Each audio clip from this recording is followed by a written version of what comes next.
So Keith Thurman knocks out Brock Jarvis, and it was a good knockout actually in 3 rounds. Now, Thurman Thurman hasn't fought since I believe it was 2022, so a long time. He fought Mario Barros back in 2022. Prior to that, well, really, I can't remember the last time Keith Thurman had a knockout. I think it might have been 2015, 2014. So you're talking the best part of it, well, a decade really since the last time Keith Thurman's had a knockout. He has dropped people in respective fights. He has stunned, hurt people, but he's not been knocking anybody out. Now, I've not done many reviews of Keith Thurman on this channel because really, when I started my channel, he was kind of going through that phase of inactivity, and I liked Keith Thurman when he came on the scene. Again, you're talking about 10, 12 years ago. But when he was on the scene originally, when he was WBA champion at 147, he looked really good. I liked what I was seeing. He went from being Keith one-time Thurman to what a lot of people said was Keith run-time Thurman, because he went from being a good puncher, and again, not a all-time great level puncher at welterweight, but a very good puncher. I would say Boots Ennis is a much better puncher than Keith Thurman ever was at 147 pounds, but a very good puncher nevertheless. And he went from being that to being a guy who moves around the ring, worries about winning fights on points, and then he went through a stage where he was just fighting once a year. He had that cracking fight with Sean Porter in 2016, and it really was cracking. It was a great fight. It really, really was. If you've never seen Thurman versus Porter, I recommend you go watch it. It was a great fight. He has that fight with Danny Garcia early March of 2017. So you're talking 8 years ago, and that's the most recent. That's the performance that he actually looked decent in last, was against Danny Garcia. What's frustrating is that Keith Thurman is now 36 years old. At the time, he would have been about 28 years old. For Keith Thurman to be in his late 20s, to literally just essentially stop his career at that point. I know he had injuries. He was meant to fight in 2018. He had some sort of elbow injury. It did look bad, to be fair, at the time. But still, to just be so laxed about things. Because Keith Thurman fought Danny Garcia 2017. He didn't fight 2018. He fought, was a Josecito Lopez. He fought in January 2019. Then he obviously lost to Manny Pacquiao. Couldn't believe that. I really couldn't. Then he didn't fight. Literally, since 2019, he's had, this is his fourth fight since 2019, 6 years. It's crazy. So, especially a fighter like Keith Thurman, who I think is talented, to see him be so just stop-start is frustrating. And in this fight, as I said, 36 years old, he looked an old man in there for the most part. The first 2 rounds I gave to Brock Jarvis. I believe the commentary team did as well.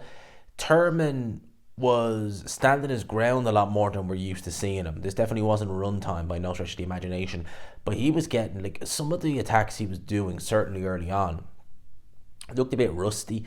He was sinking some good body shots into Brock Jarvis, yes, but if you see how wild some of the shots he was throwing, he threw an uppercut that just looked wild at times there. And Brock Jarvis, who I think he was promoted by Matchroom at one stage, if I'm not mistaken, when he lost to Liam Power, when he got knocked out in a round by Liam Power, I think he might have been the house fighter.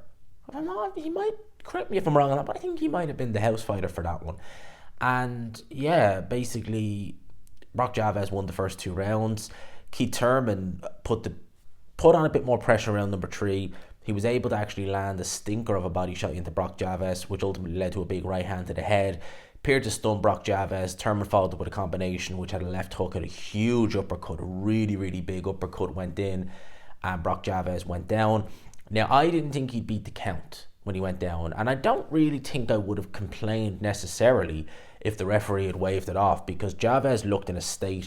Thurman celebrated like he'd won the fight because he really didn't think Brock Jarvis would get up. He did. Thurman then proceeds to finish Brock Jarvis off. At that point, the referee did wave it off. And yeah, Keith Thurman has his first knockout. And honestly, God, I can't remember the last time he had a knockout. I really can't. It's genuinely been that long since he had a knockout. I can't think off the top of my head. It must have been 2014, 2015 last time he had a knockout.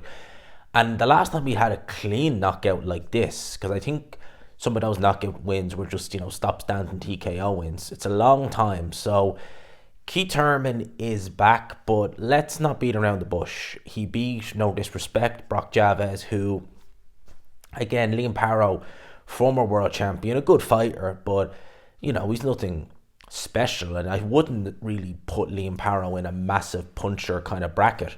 He knocked out Brock Jarvis in a round a couple of years ago, so how good really is Brock Jarvis? And there is a lot of talk that Keith Thurman will be fighting Tim Tszyu at some point this year. Keith Thurman was meant to fight Tim Tszyu this time last year. He was meant to fight Tim Tszyu on the opening show for PBC and Amazon. He ended up pulling out. Fondora stepped in, and since then, Tim Tszyu's career has gone ba-bum down. Now, I would normally, under normal circumstances, pick Tim Tszyu. I would have picked him last year if they'd have fought. I would normally, under normal circumstances, pick him. But that Sebastian Fondora fight was tough. Combine that with the absolute pasting. Like, he got battered against, I can't think of his name, is it Martazaliev? And he was badly beaten in that fight. So I don't know what Tim Tszyu has left, because Thurman against Pacquiao, he was dropped in that fight. Pacquiao won it, but like, if you look at his career, he's never really taken serious beatings, Keith Thurman, never really.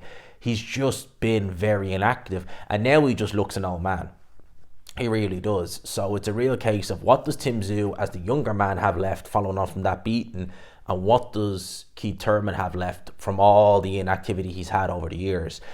Therein is the question. I would say Tim Tszyu probably still has enough left in the tank to deal with Keith Thurman, probably.